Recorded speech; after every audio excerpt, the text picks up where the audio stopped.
राजा परीक्षितीचा आख्यान कथा सांगत असताना महाभारताचा अंतिम प्रसंग सांगितला. कसा झाला राजा परीक्षितीचा जन्म नीट ऐका महाराज, गोड अशी कथा आहे.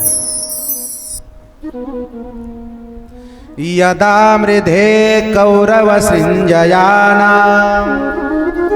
वीरेश्वतो वीरगतिं गतेषु व्रकोदराविदगदा विमर्श भग्नोरुदण्डे धृतराष्ट्रपुत्रे. यदा मृधे कौरव सिंजयाना, कौरवाचं आणि पांडवाचं युद्ध झालं. ही कथा सगळ्याला परिचित आहे. आपल्याला माहिती आहे कौरवाचं आणि पांडवाचं काय झालं, युद्ध झालं. त्याला तर महाभारताचं युद्ध म्हटलं गेलं. कोणाचं? महाभारताचं. कसं झालं महाभारताचं युद्ध? म्हणजे भयंकर झालं. बघा पाठीमागे एक सिरियल यायची, आपण सगळेजण पाहत होतो, ब्लॅक अँड व्हाईट टी व्हीमध्ये. आठवा जरा थोडंसं मागे मागे. अरे एक टी व्ही असायचा ब्लॅक अँड व्हाईट, अख्खं गाव त्या टी व्हीजवळ यायचं. कधी कधी रेंज जायची, कधी लाईटच नसायची. काय काळ होता महाराज तो. आणि ती चित्र कशी दिसायची? पांढरी, अगदी अंधक. ती काही HD नव्हतं, त्याची काही क्वालिटी नव्हती, पण बघण्याची जी दृष्टी होती ना ती मात्र फार मोठी होती. आता चित्र HD झाली पण बघण्याची दृष्टी फार ढासळली. हा दोघांना फरक आहे. त्या ब्लॅक अँड व्हाईट टी व्हीमध्ये एक सिरियल यायची जिचं नाव होतं, आठवा जरा, काय नाव होतं? महाभारत. आणि सुरुवातीला एक सॉन्ग यायचं, एक गाणं यायचं, अथ श्री महाभारत कथा, अथ श्री महाभारत कथा, अथ श्री महाभारत कथा, अथ श्री महाभारत कथा, अथ श्री महाभारत कथा, अथ श्री महाभारत कथा, अथ श्री महाभारत कथा, अथ श्री महाभारत कथा है पुरुषार्थ की पार्थ की कथा है, पुरुषार्थ की पार्थ की परमार्थ की, अथ श्री महाभारत कथा, अथ श्री महाभारत कथा,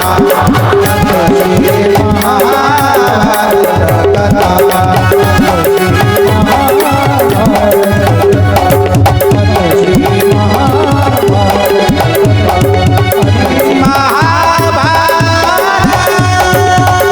महाभारत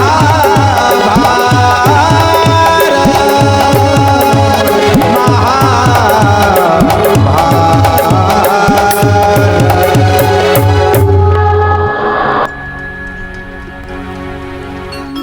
अथ श्री महाभारत कथा. काय गोड होत ते महाभारत. महाभारताचं युद्ध भयंकर झालं. म्हणजे महाभारताचं युद्ध कसं झालं? म्हणजे महाभारतासारखंच झालं, त्याला उपमाच नाही आहे. माऊली म्हणतात कसं होतं ते युद्ध, विचारा माऊलीला. माऊली ज्ञानेश्वरीमध्ये सुरुवातीलाच लिहितात असं युद्ध होतं महाराज, असं युद्ध होतं. एवढी पराक्रमी ते योद्धे होते. माऊली म्हणतात जेव्हा ते युद्ध सुरू झालं ना, इकडला बाण तिकडे जायचा, तिकडला बाण इकडे यायचा, कौरवाचं बाण पांडवाकडे जायचा, पांडवाकडला बाण कौरवाकडे यायचा. महाराज असे युद्ध होते, अशी त्यांच्याकडे धनुष्य होता, असा बाण होता. माऊली म्हणतात जेव्हा ते युद्ध सुरू झालं ना तर देव लोकांमध्ये अशी भीती पसरली. म्हणजे आता पृथ्वी गेली, आता पृथ्वी राहत नाहीये. पृथ्वी अशी चेंडूसारखी हलायला लागली, डगमग करायला लागली. जर एक बाण सोडला त्या बाणाचा वेग असा होता की त्या बाणाच्या वेगानं त्या बाणाच्या स्पीडनं असं पूर्ण पृथ्वी हलायची चेंडूसारखी. पृथ्वी म्हणजे काय येळी ढोकी नाही, पृथ्वी म्हणजे लातूर नाही, पृथ्वी म्हणजे मराठवाडा नाही, पृथ्वी म्हणजे महाराष्ट्र नाही, पृथ्वी म्हणजे भारत नाही, पृथ्वी म्हणजे काय साऊथ आफ्रिका नाही, अमेरिका नाही. पृथ्वी म्हणजे काय तर पृथ्वी म्हणजे हे पूर्ण जग. काय कसं हलायला लागलं, असं चेंडू सारखं हलत होतं. कशाने म्हणे एका योद्धाच्या बाणाने. असं माऊली सुरुवातीला लिहितात ज्ञानेश्वरीमध्ये. पृथ्वी गेली रे गेली, देवा मोकळवादी झाली, ऐशी कटाळे पिटाली सत्य लोकी. सत्य लोकात एकच गर्जना झाली, म्हणे आता पृथ्वी गेली, आता पृथ्वी राहतच नाही. मग एवढी ताकद त्या शिवरांच्या एका बाणामध्ये होती. तर प्रश्न असा आहे, का मेली? काय नीट ऐका बरं. जर एवढी ताकद त्या द्रोणाचार्याच्या, कृपाचार्यांच्या, भीष्माचार्यांच्या जर एका बाणामध्ये होती, त्यांनी बाण सोडला तर पृथ्वी हलत होती. मग प्रश्न निर्माण होतो, का मेली? तर उत्तर ऐका, अधर्माला साथ दिली. कारण ते धर्मयुद्ध होतं. त्या धर्मयुद्धामध्ये ज्याने ज्याने अधर्म केला त्याला मरावं लागलं. कृपाचार्य असतील, भीष्माचार्य असतील, द्रोणाचार्य असतील, अधर्माला साथ दिली, अधर्माकडून युद्ध केलं, म्हणून परिणामी मरावं लागलं. कारण ते धर्मयुद्ध होतं. अरे एवढी माणसं मेली, एवढी माणसं मेली, पार त्या माणसाचा अशी पर्वताची पर्वत, पहाडाची पहाड, डोंगराची डोंगर तयार झाली. कशानं तर माणसाच्या मढ्यानं, शरीरानं. रक्ताचा पूर व्हायला लागला, नद्या नाल्या एक झाल्या, पाण्यानं नाही, माणसाच्या रक्तानं. काय भयंकर ते युद्ध झालं. ऐका गड्या, पूर्ण युद्ध मला सांगायचं नाही. असं भयंकर युद्ध झालं. आणि अंतिम युद्ध झालं गदा युद्ध, भीमाचं आणि दुर्योधनाचं. भीमही गदा युद्धात पारंगत होता आणि दुर्योधन सुद्धा गदा युद्धामध्ये काय होता, पारंगत होता. दोघांचं घनघोर युद्ध सुरू झालं. हा त्याला मारतो, तो याला मारतो, हा त्याला मारतो, तो याला मारतो. महाराज शेवटी त्यात आता भीमामध्ये ताकद होती, कितीक तरी हत्तीचं बळ त्या भीमामध्ये होतं. भीमानाशी गदा घेतली आणि गरगर गरगर गदा फिरली आणि त्या दुर्योधनाला मारली. त्याची अशी पाये वेगळी व्हायची, तो पाये तोडायचा, पण ते तुटले की पुन्हा जुटायचे. दुर्योधन बी साधारण नव्हता. शेवटी भीमाला वाटलं काय करायला, मारतोय, काही केल्यानं मरत नाही, काय करावं. आता भीमाचं डोकं जरा कमी चालत होतं, कारण जास्त खात होता ना. जास्त खाणाऱ्या माणसाचं डोकं कमी काम करत असतं. असं सुन पडत होते, सुन. त्याला लवकर निर्णय घेता येत नाही. भीमाला काही कळे ना, कसं मारावं म्हणे याला, कसं मारावं काही कळे ना भीमाला. मग भीमानं सहज कृष्णाकडे पाहिलं. आता नटखट होता तो कणवा. त्या कान्हाकडे पाहिलं, कान्हानं त्याला असं आडवं बोट केलं.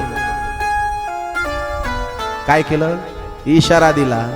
त्यानं ओळखलं, त्यानं अशी दोन्ही पाय धरले महाराज. कोणाचे, त्या दुर्योधनाचे. ऐका, दोन्ही पाय धरले आणि दोन्ही पाय धरून अशी त्यानं तार तार त्या दुर्योधनाला फाडलं. जसं फाडल्यानंतर विरोध दिशेला इकडं हात इकडा केला आणि इकडा तसा इकडं टाकला. परिणामी तो दुर्योधन धाराशाही पडला. आणि अचूक असा प्रहार त्याच्या जंघेवर केला. त्याचं मांडीव कंबर होतो ना, तिथे मात्र असा गदेनं काय केला, जोरात प्रहार केला. आता अचूक ठिकाणी प्रहार केल्याचा परिणाम तो दुर्योधन जाग्यावर त्या ठिकाणी मरणाचे क्षण मोजायला लागला. काही वेळानं मरणार आहे. अशा वेळेस द्रोणाचार्याचा मुलगा अश्वत्थामा तिथून जात होता. ऐका, अश्वत्थामानं पाहिलं दुर्योधनाला. अरे काय झालं बाळा, ए मित्रा, अरे काय झालं, दुर्योधन आहे तू सम्राट आहे, अरे काय झालं. दुर्योधन म्हणला, मला काही दुःख नाही म्हणे. मग असं का पडला म्हणे, काय, अरे तसं काही नाही म्हणे अश्वत्थामा. झालं काय. अश्वत्थामाला तो दुर्योधन सांगतो ते वाक्य फार महत्वाचं. अरे मला काही दुःख नाही म्हणे, माझं अख्खं सैन्य मेलं माझ्यामुळं, त्याचं मला दुःख नाही. लाखो स्त्रिया विधवा झाल्या माझ्यामुळे, त्याचं मला दुःख नाही. लाखो मुलं अनाथ झाले, मी युद्ध छेडलं म्हणून, माझ्यामुळे, त्याचं मला दुःख नाही. अरे एवढंच नाही, आम्ही 100 भाऊ होतो. किती जण, धृतराष्ट्राला मुलं किती होती, 100 भावांपैकी माझे 99 भाऊ मेली. त्याचंही मला दुःख नाही अश्वत्थामा. मी 100 आहे, मी मोठा आहे, मी सुद्धा मरणार आहे, माझंही मला दुःख नाही. आम्ही 100 होतो, 100पैकी 100 भाऊ मेलो, मी मरणार आहे याचं मला दुःख नाही. पण पांडव 5च आहे, 5 पांडवापैकी एकही पांडव युद्धात मेला नाही, त्याचं मात्र मला दुःख आहे. काय पांडव किती होती? फक्त 5. एकही पांडव मेला नाही मरे अश्वत्थामा, त्याचं मात्र मला जरा दुःख होतंय रे.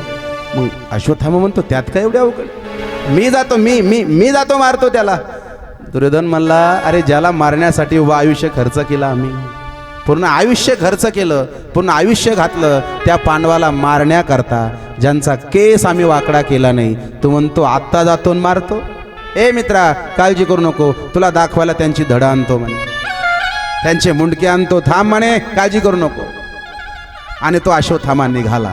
रात्रीची वेळ होती महाराज, आणि त्या दिवशी पांडव विजयी झाले होते. त्यामुळं खूप नाचले, नाचून नाचून थकले आणि जाग्यावर झोपी गेले. अश्वत्थामा आलेला भगवान पाहतोय, आता पांडव इथं झोपलेले आहे. भगवंताला कशाची झोप लागते? भगवंताला काही केल्यानं झोप लागे ना. इकडे तिकडे तिकडे इकडे भगवान चक्रा मारायला लागला. अर्जुनाचं लक्ष गेलं. अर्जुन म्हणला देवा काय झालं? झोपा ना, आता काय अडचण आहे का आपल्याला? आता राज्य मिळालं, आता आमच्याकडे राज्य आलेलं आहे, आता काही अडचण आहे का? झोपा, आराम. भगवान म्हणतात नाही, मला वाटतं ही जागा चांगली नाही आपल्यासाठी. अर्जुन म्हणला मग चला म्हणे दुसरीकडे जाऊ. भगवंताने 5 पांडवाला उठवलं आणि दुसरीकडे नेऊन झोपवलं. पण दुर्भाग्य, पांडव गेली पण पांडवाची मुलं मात्र तिथेच राहील. अश्वत्थामा आला आणि पांडवाच्या मुलालाच पांडव म्हणून त्यानं मारलं. एक नाही 5ही मुलाला म्यानमधून तलवार काढली, धडा वेगळं छाट छाट सिर केलं, धड एकीकडं आणि सिर एकीकडं, शरीर एकीकडं आणि मुंडकं एकीकडे गेलं. 5ही त्यापैकी एक मुंडकं त्यानं असं घेतलं, पिशवीत टाकलं आणि तो अश्वत्थामा दुर्योधनाच्या दिशेनं निघाला. ऐका, दुर्योधनाच्या जवळ आला आणि दुर्योधनाला सांगतो, ए मित्रा, अरे मारलंय तुझ्या शत्रूला, एका नाही, अरे 5ही पांडवाला मारलंय. दुर्योधन म्हणतो काय? 5 पांडवाला मारलं तू? म्हणे हो. काय प्रूफ आहे तुझ्याकडे? हे बघ म्हणे, तुला दाखवायला मुंडके आणलेत म्हणे, बघ म्हणे. दुर्योधनाने एका पिशवीत हात घातला, म्हणे हे भीमाचं आहे म्हणे, भीमाचं. महाराज, पांडवाची मुलं पांडवासारखीच दिसायची. काय? पांडवाची मुलं पांडवासारखीच दिसत होती. जेव्हा त्या दुर्योधनानं महाराज ते मुंडकं हातात घेतलं आणि त्या मुंडक्याची कवटी, त्या मुंडक्याची कवटी त्यानं अशा हातात धरली आणि दाबली. डायरेक्ट भुगा झाला, भुगा. दुर्योधन म्हणाला ही भीमाची कवटी नाही, भीमाचा प्रहार मी घेतलाय म्हणे, मी त्याच्या गदेचा प्रहार मी सहन केलाय, मला माहिती आहे भीमात किती ताकद आहे, ही भीमाची कवटी नाही. अश्वत्थामा तू कोणाची मुंडकी आणली? आणि बारीक लक्ष केलं आणि त्या दुर्योधनानं पाहिलं तर भीम नाही, हा तर भीमाचा मुलगा. हे पांडव नाही, ही पांडवाची मुलं आहे. त्याला एवढं वाईट वाटलं आणि तो दुर्योधन म्हणाला, अश्वत्थामा, अरे मी तुला पांडवाला मारायचं सांगितलं होतं, पांडवाच्या मुलाला नाही. तू तर आमच्याच वंशाला दिवा ठेवला नाही. कारण मुळामध्ये पांडव आणि कौरव एकच. पांडव ही मुळात कौरवच, फक्त पंडू राजाची मुलं होती म्हणून त्यांना काय म्हटलं गेलं? पांडव. तू तर आमच्या वंशाला दिवा ठेवला नाही रे, चांगलं नाही केलं, असं म्हणून त्या दुर्योधनानं आपला प्राण सोडला. सकाळ झाली आणि सकाळ झाल्यावर त्या पोराची आई आपल्या पोराला उठावं म्हणून राजवाड्यात आली. पाहिलं तर महाराज 1 नाही, 2 नाही, 3 नाही, 4 नाही, 5ही मुलाला, जिवंत मुलाला मारलं. हे त्या आईनं पाहिलं. पाहिल्यावर महाराज, माता शिशुना निधनं सुताना निशम्य घोरं परितप्यमाना तदा रुदद्बाष्पकला कुलाक्षी तां सांत्वयन्ना किरीटमा. एक नाही, दोन नाही, 5ही जिवंत मुलाला मारलं. आणि 5ही जिवंत मुलाला मारल्यावर मला सांगा, कोणती आई आहे जिला धीर येईल? अरे पोराच्या पायाला जर ठेच लागली, ठेच पोराला लागते, पण टचकन डोळ्यात पाणी आईच्या येतं. बाळा, पाहिलं नाही तू ठेच लागण्याच्या अगोदर, ती आई असते. आणि नुसतं ठेच नाही, जिवंत मुलाला मारलं. एक या नाही, किती? 5. काय अवस्था होता, काय अवस्था झाली असेल मला त्या आईची. हंबरडा फोडून ढोरासारखी मोठ्यानं रडायला लागली.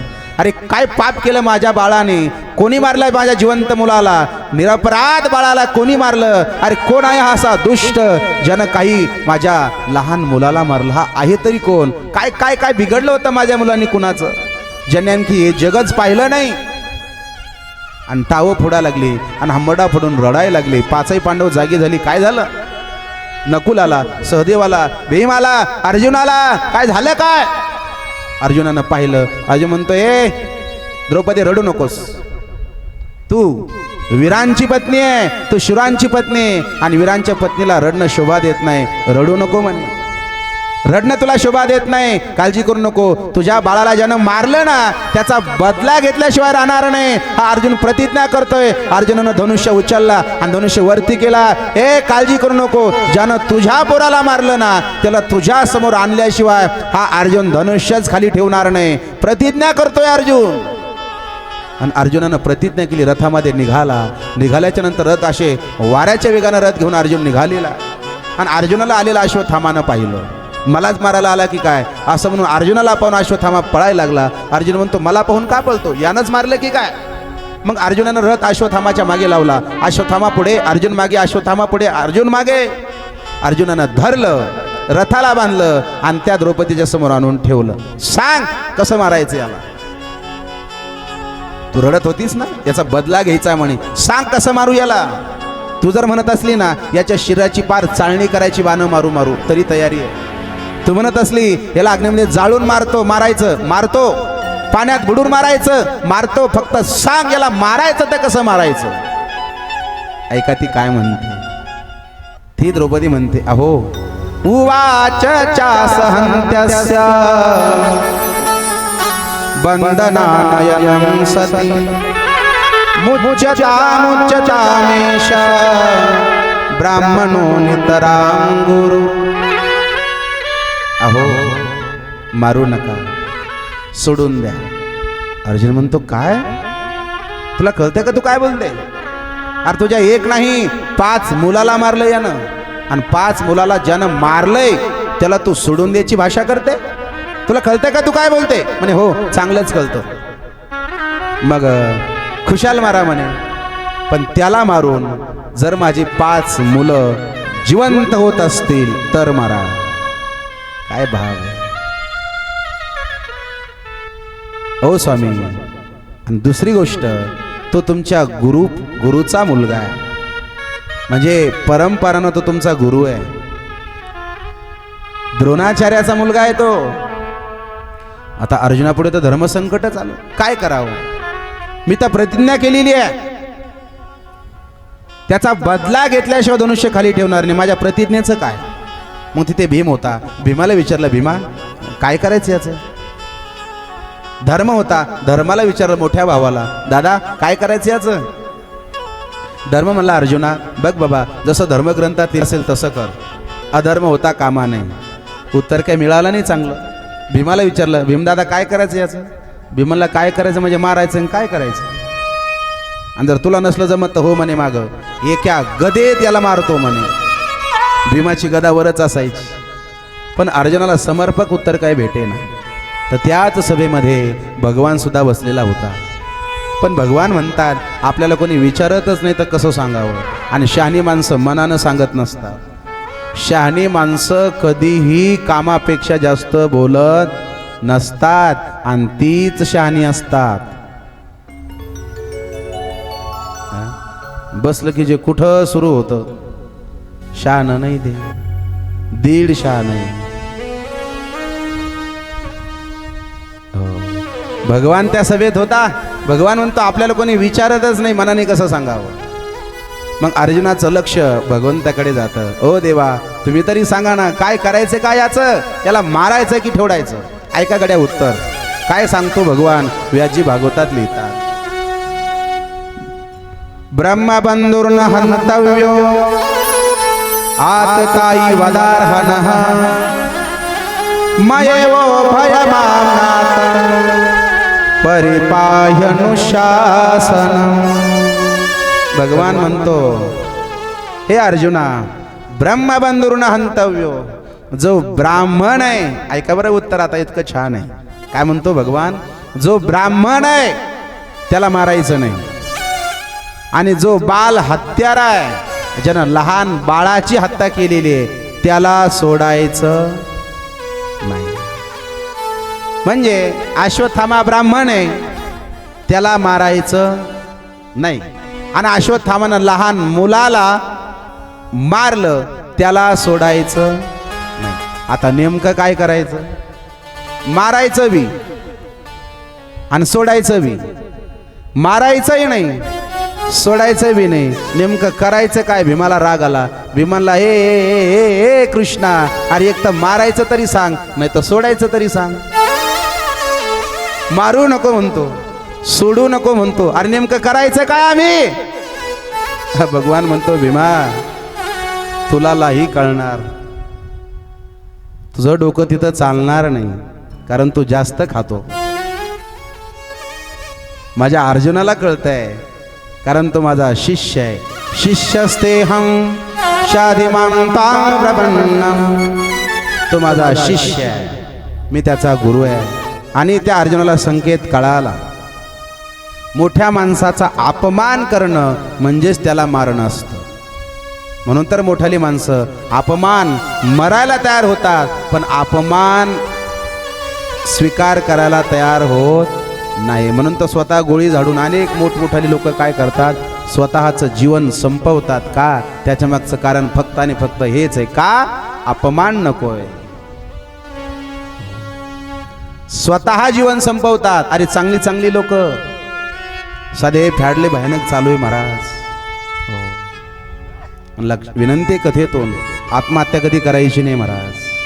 कितीही मोठं पाप आपल्याकडून होऊ द्या, कितीही मोठं, पण आत्महत्या करणं याच्या इतकं जगात मोठं कोणतंच पाप नाही. अरे एवढा अमूल्य असा देह आपल्याला भगवंतानं दिला ना, आपण क्षुल्लक कारणामुळे तो संपवला नाही. आत्महत्या कधी करायची नाही, स्वतःला कधी संपवायचं नाही. पण मोठ्या माणसाला मरण ते स्वीकारतात, पण अपमान स्वीकारत नाही. अर्जुनाला कळालं. अर्जुनानं काय केलं, त्या अश्वत्थामाचं मुंडन केलं, केस काढली, सगळ्या डोक्याला शिंदूर लावला, गाढवावर बसवलं, आणि पूर्ण राज्यातून काय काढली, त्याची धिंड काढली. काय काढली? धिंड, मिरवणूक काढली, आणि काढून दिलं धक्के मारून. चालता हो म्हणे. पुढे गेला, हसायला लागला. काय केलं पांडवाने माझं? अरे 5 मुलाला मारलंय त्यांच्या. बघा, निर्लज्जम सदा येडीला माहेरही सारखं, आणि सासरे सारखं. का? येडीच ना ती येडी. माहेराला जरी आली सुट्टीमध्ये, दिवाळीच्या सुट्टीत माहेराला येतात ना तुम्ही, येता की नाही? आज माहेराले जाणे झाली झाली वो पहाट. बहिणाबाईची कविता खूप छान आहे. माझ माहेराले जाणे झाली झाली वो पहाट. हे जे बहिणाबाईच्या कविता आहे ना महाराज, एवढ्या एवढ्या मनमोहक आहे. या कवीचा भाव वेगळा आहे. मला सांगायचं काय की माहेर कुणाला सुटत नाही. येडी जर माहेराला जरी आली ना, तरी 8ला उठती. तुम्ही जर माहेराला आल्या, खर्र सांगा, खर्र निवांत झोपता की नाही? भले ते माहेर कुडातलं का असे ना महाराज, छपरातलं का असे ना, त्या माहेरामध्ये चटणी भाकरी का भेटे ना, पण ती गुलाबजामपेक्षा सुद्धा तुम्हाला काय वाटत असते? छान वाटते. गुलाबजाम त्यापुढं फिका आहे, माहेर आहे. बऱ्याचशा अशा महिला आहेत महाराज, त्या माहेरात आल्या ना ॲडजस्ट करतात, बाकी सगळ्या गोष्टी ॲडजस्ट, पण आनंद मात्र भरभरून घेतात. का? माहेर येते. मग प्रत्येक बाई जेव्हा माहेरात येते, आणि आई सुद्धा सांगत असते सुनाला, बरं का माझ्या पोरीला उठू नको, आणि ऐक ते किचनमध्ये ना जरा आवाज कमी कर म्हणे, तिला आराम झाला पाहिजे तिचा. किती काळजी घेते आई. आणि तुम्ही सुद्धा बिनधास्त झोपता की नाही? बऱ्याच वेळा माहेरात जर तुम्ही गेल्या, तुमच्या जवळच असतो हंडा, तुमच्या जवळ असतं फ्रीज, आणि वहिनी लांब असते. वहिनी तेवढ्या फ्रीज मधला द्या बरं. वहिनी लांबून येते बिचारी, फ्रीज उघडते आणि नुसता हातच बाजूला करते की लगेच तुम्ही घेता. याचं नाव काय? माहेर आहे. मग येडी जर माहेरात आली तरी 8लाच उठती, आणि सासरला गेली तरी 8लाच उठती.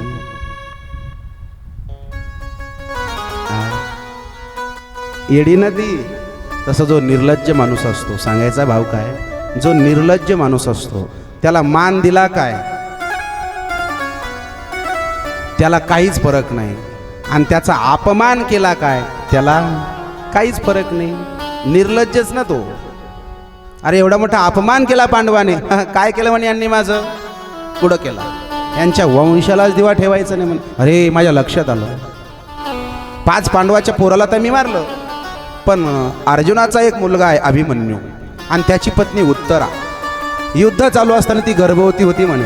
आता ती प्रसूत होईल, तिला मुलगा होईल, आणि तिला जर मुलगा झाला तर पांडवाच्या वंशाला दिवा होईल ना. पांडवाच्या वंशाला दिवाच ठेवायचा नाही. महाराज त्यानं धनुष्य ताणला आणि डायरेक्ट त्या उत्तरेच्या गर्भावरच ब्रह्मास्त्र सोडलं. सु कधी ब्रह्मास्त्र जात आहे. जेव्हा ते ब्रह्मास्त्र त्या उत्तरेच्या गर्भावर गेलं ना महाराज, ती उत्तरा भगवंताची प्रार्थना करायला लागली, वाचवा वाचवा वाचवा वाचवा. भगवंताचा धावा केला, भगवान गर्भात येतात आणि त्या उत्तरेची रक्षा करतात, तिला वाचवतात. हे कुंतीनं पाहिलं. कुंती मातेनं भगवंताची स्तुती केली महाराज. आता उत्तरा ही कुंती मातेची काय लागत होती? सून. पण कोणती? म्हणे नात सून, सुनेची सून. कुंती म्हणते, देवा अरे काय प्रेम आहे तुझं आमच्यावर. अरे आमच्या तर मागे पुढे राहिलात, पण आज माझ्या नात सुनेचं सुद्धा तू काय केलंस? रक्षण केलं. असं म्हणून ती कुंती भगवंताची स्तुती करते. काय म्हणते? कृष्णाय वासुदेवा देवकी नंदनाय च नंद गोप कुमाराय गोविंदाय नमो नमः. अशी सुंदर कुंतीने भगवंताची स्तुती केली. भगवान म्हणतोय, माता अरे तुम्हाला भगवान म्हणालीस. आता भगवंता कुंतीचा कोण लागत होता माहिती तुम्हाला? बाचा. नातं लक्षात ठेवा. भगवंताला एवढा आनंद झाला. देव आई आत्या काय म्हणालीस मला तू? भगवान. बरं ठीक आहे, तुम्हाला भगवान म्हणालीस ना, तर माझी इच्छा आहे तुला काहीतरी देण्याची. मागणं काहीतरी. त्या कुंतीनं अगोदर दुसऱ्याला पुढं केलं, सुनाला, नाथ सुनाला. तुम्ही मागा म्हणे पहिलं. द्रौपदी समोर आली. द्रौपदीनं दर्शन घेतलं. काय पाहिजे तुला बेटा, सांग ना, काय देऊ तुला? ऐका द्रौपदी काय मागते महाराजा. कृष्ण त्वदीय पद पंकज पंजरांते अद्दैव मे विसतु मानस राजहंस प्राण प्रयाण समये कफवात पित्तै कंठावरोदन विदौ स्मरणं कुतस्ते. काय मागणे गजब. काय मागते ती म्हणते, देवा माझा मनरूपी मयूर, माझं मन आजच तुझ्या चरणावर काय कर, विलीन करून घे. महाराज कुंतीला एवढा आनंद झाला. काय मागते गड्या माझी सून. तिनं काही नासकं कुसकं मागितलं नाही. जर आपल्याला भगवान भेटला बर का ओ ढोकी,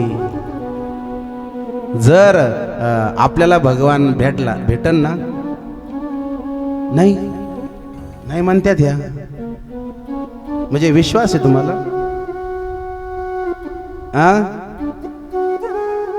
हे सांगता येत नाही म्हणजे. जर भगवान भेटलाच, काय मागतात बरं भगवंताला? पहिलं म्हणतात देवा थोडं थांब, थोडं मी आत्ता जाते, असं मोठं रजिस्टर आणते, रजिस्टर एक पेन आणते, थोडं थोडं थांब, अशी लिस्ट करते म्हणे. नाही, आपलं मागणं नासक असतं. रोज तुम्ही भगवंताला ओवळता की नाही?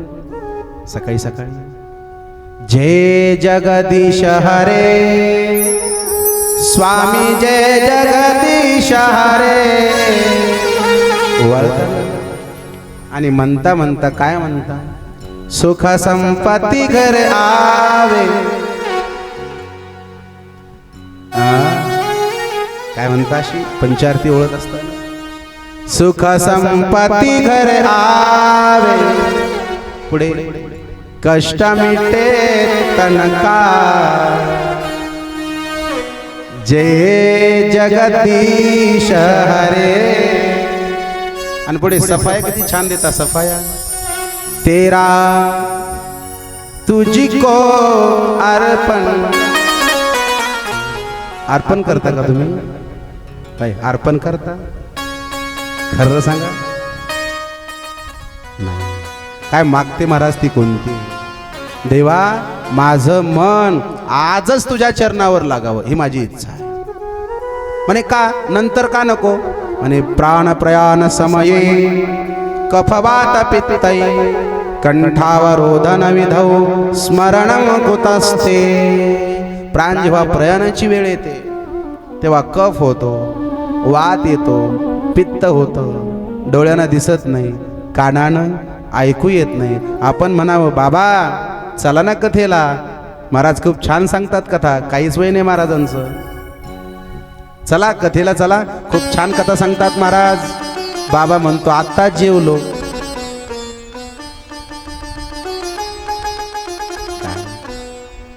काय आहे तिकडे? तिकडे आहे का काय तुमचं? असेल तर उठून आणून घ्या इकडे. इकडे बघा, इकडे माझ्याकडे काय आहे का तिकडे? काही महाराज मग असं मागितलं पाहिजे. म्हातारपणी माणसाला वात येतो, कप येतो, त्यामुळे त्या गोष्टी होत नाही. सुंदर मागितलं. नंतर कुंतीची वेळ आली. काय मागते महाराज कुंती माता? विपदो नैव विपदा संपदो नैव संपदा, विपद विस्मरणं विष्णू संपत नारायण स्मृती.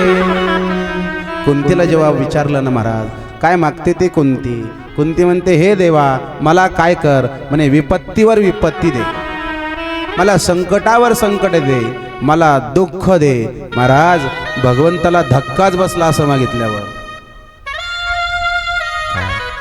धक्काच बसला भगवंताला. भगवंताच्या पायाखालची माती सरकली. भगवान म्हणतात हे आत्या, अरे वेडी आहे का तू? तुला काय दुःख घेऊन आणस की तुला कंटाळा येत नाही? अरे जन्मल्यापासून दुःखच आहे ना.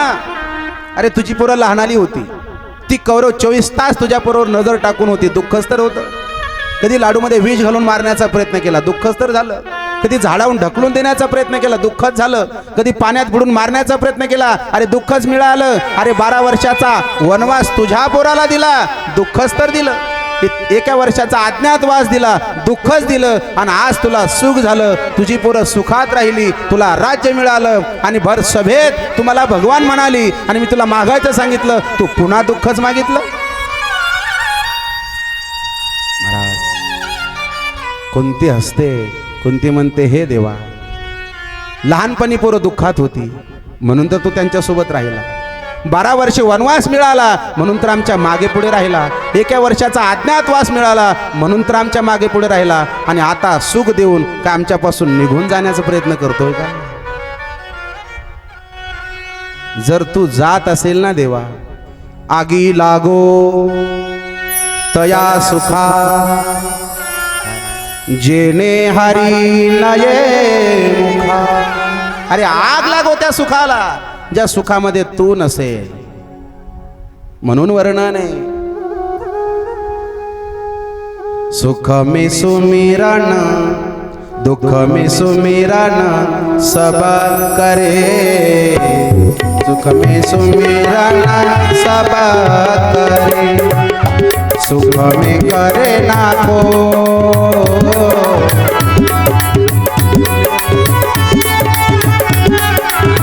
दुख काहे को कबीरा. दुख काहे को.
एकदा जोरात टाळ्या झाल्या पाहिजे.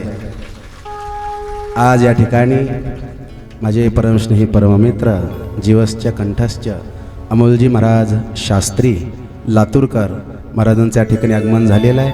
महाराजांसाठी एकदा जोरात टाळ्या झाल्या पाहिजे. वा, खूप छान. महाराज या ठिकाणी आलेत. महाराजांची खूप मोठी संस्था आहे. या ठिकाणी महाराजांचा सत्कार, आपल्या सप्ताहाचं जे वैभव आहे आदरणीय, मी बापूंना अशी विनंती करतो, बापूंनी महाराजांचा सत्कार करावा. सत्कार करतील बापू या समोर.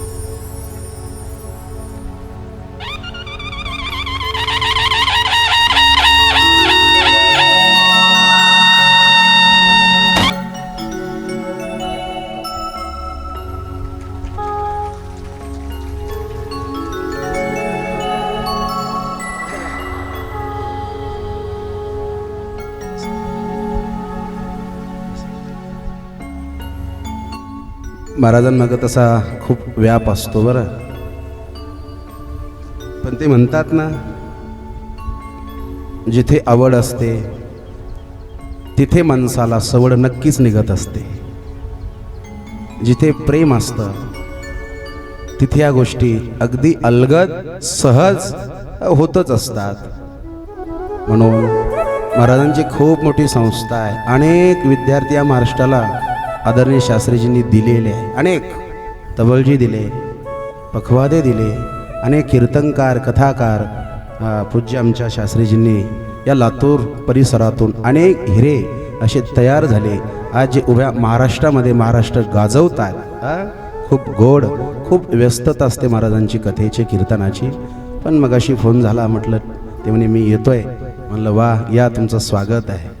गोड शास्त्रीजींनी या ठिकाणी भेट दिली. पुनश्च एकदा आदरणीय अमोलजी शास्त्रीजींना मी या स्टेजवरून खूप खूप असे अभिनंदन करतो, वंदन करतो. आणि त्यांचा शिष्य परिवारसुद्धा खूप छान आहे, गोड आहे, असतो. कृष्ण कन्हैया लाल की जय. भाव असा आहे कथेचा की त्या कुंतीने दुःखच का मागितलं? ऐका बरं, दुःख का मागितलं? कारण कहे हनुमंत विपत्ति प्रभु सोई, जब तप भजना सुमिरन हो. जेव्हा जेव्हा माणसाला सुख येतं ना, लक्षात ठेवा, तेव्हा तेव्हा भगवंताचं स्मरण होत नाही. तुम्ही आजही पहा, रामायणातलं प्रसिद्ध उदाहरण सुग्रीवाचं. सुग्रीव जेव्हा वालीपासून वेगळा राहायचा किष्किंधा नगरीमध्ये, तेव्हा त्याला भगवान रोज आठवायचा. पण रामानं जेव्हा त्याला पुन्हा त्याचं राज्य दिलं, सुख त्याला दिलं, परिणामी तो रामाला विसरला. मग सुग्रीवासारखा सुखात विसरू शकतो तर आपण कोण आहे? म्हणून कुंती काय मागते? दुःख हा त्यामागचा भाव आहे. म्हणून त्या कुंती मातेनं असं मागितलं महाराज, आणि ते पांडव विजय झाले, आनंदानं त्या ठिकाणी राज्य करत आहे. राज्य करता करता एका दिवशीचा प्रसंग, धर्मराज आपल्या महालामध्ये खोलीमध्ये एका दिवशी असा पश्चाताप करत होता. पश्चाताप असा करत होता की जर मी दूध खेळलो नसतो, परिणामी मी डावावर कोणाला लावलं नसतं, जर डावावर भावाला लावलं नसतं, पत्नीला लावलं नसतं, मला लावलं नसतं, तर कदाचित आमचं राज्य गेलं नसतं. आणि जर राज्य गेलं नसतं तर परिणामी युद्धही झालं नसतं. म्हणजे या सगळ्याला कारणीभूत कोण आहे? तर धर्म म्हणतात मी आहे. आणि पश्चाताप करत होते, एकटेच रडत होते. हे भगवंतानं पाहिलं, आणि भगवंतानं पाहिल्यावर भगवंताला वाटलं कोण आहे? मध्ये जातात, पाहिलं तर धर्म. अरे तू धर्म का रडतो? काय झालं? आणि देवा हे सगळं माझ्यामुळं झालं. भगवान म्हणतात वेडा आहे का? नाही नाही म्हणे, माझ्यामुळं झालं. माझ्यामुळं लाखो स्त्रिया मेल्या, लाखो मुलं अनाथ झाली. कोणामुळे झाली? म्हणे माझ्यामुळं. भगवान म्हणतात वेडा आहे का? तू कोण आहे करणारा? अरे कोणही कोणा ते मारी, येत मीचिये सर्व संहारी. हे विश्वरूप व्याजे हरी, प्रगटीत असे. तू कोण आहे मारणारा? अरे या जगात मारणारा मी आहे, आणि या जगात तारणारा सुद्धा मी आहे. मरने वाला है भगवान, बचाने वाला है भगवान. मरने वाला है भगवान, बचाने वाला है भगवान. मरने वाला है भगवान, बचाने वाला है भगवान. मरने वाला है भगवान, बचाने वाला है भगवान. मारने वाला है भगवान, बचाने वाला है भगवान. मारने वाला है भगवान, बचाने वाला है भगवान. मरने वाला है भगवान, बचाने वाला है भगवान. मरने वाला है भगवान, बचाने वाला है भगवान.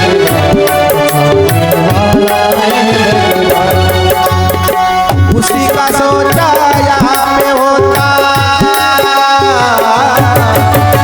उसी का सोचा यहाँ पे होता, रक्षक दया निधान. मारने वाला है भगवान, बचाने वाला है भगवान. मरने वाला है भगवान, बचाने वाला है भगवान. हरि बोल.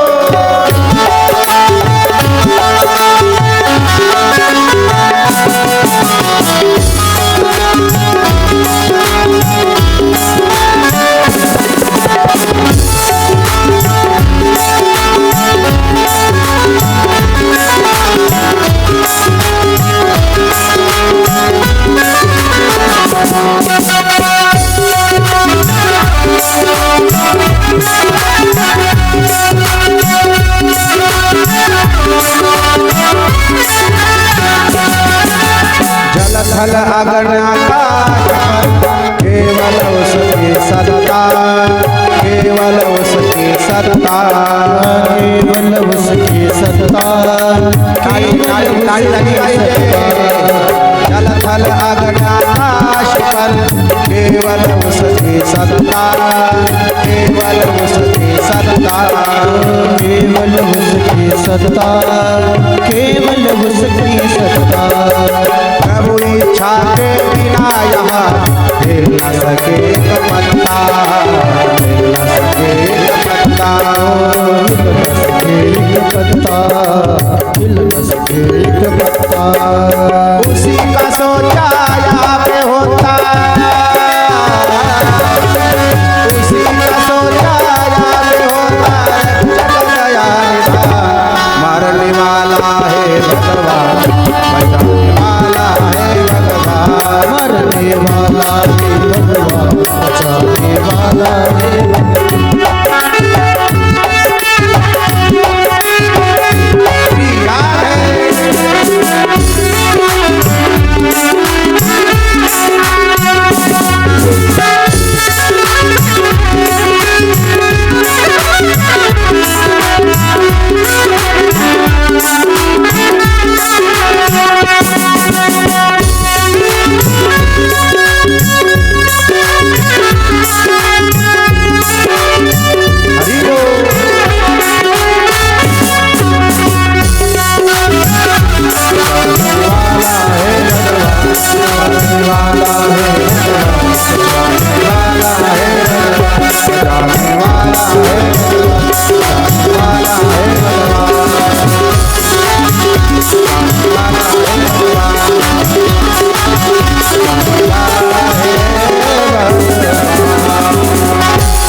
जय जय श्री राधे.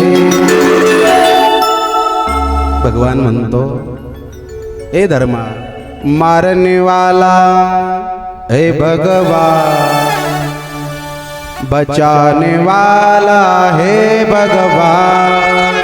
या जगामध्ये मारणारा कोण आहे? मी आहे. आणि तारणारा सुद्धा मी आहे. तू का रडतो? बंद कर. रात्रभर उपदेश केला, रात्रभर. अरे ज्याचं जसं कर्म असेल त्याला फळ देण्याचा अधिकार माझ्याकडे आहे. ना भोक्तम क्षीयते कर्म जन्म कोटी शतैरपि अवश्यम एव भोक्तव्यम कृतं कर्म शुभाशुभम. ज्याचं जसं कर्म असेल तसं त्याला फळ देण्याचं काम माझं आहे. तू व्यर्थ का चिंता करतो? महाराज रात्रभर उपदेश केला शास्त्रीजी, रात्रभर. पण एक किंचित सुद्धा त्याच्यावर परिणाम झाला नाही. कुणावर? धर्मावर. उत्तर आहे का नाही झाला? निवांत खोली आहे, खोलीत दुसरं कोणीच नाही. आणि रात्री काय असती? सगळी शांतता असते, कशाचाच आवाज नसतो. तरी त्याला उपदेश पचनी पडला नाही. आणि अर्जुनाला रणांगणामध्ये, युद्धाच्या भूमीमध्ये कोणचा बाण कधी येईल आणि छातीचा छेद घेईल सांगता येत नाही. अशा वेळेस उपदेश केला तरी अर्जुनाला उपदेश पटला. का? त्याचं कारण आहे, अर्जुनाची भगवंताविषयी श्रद्धा होती.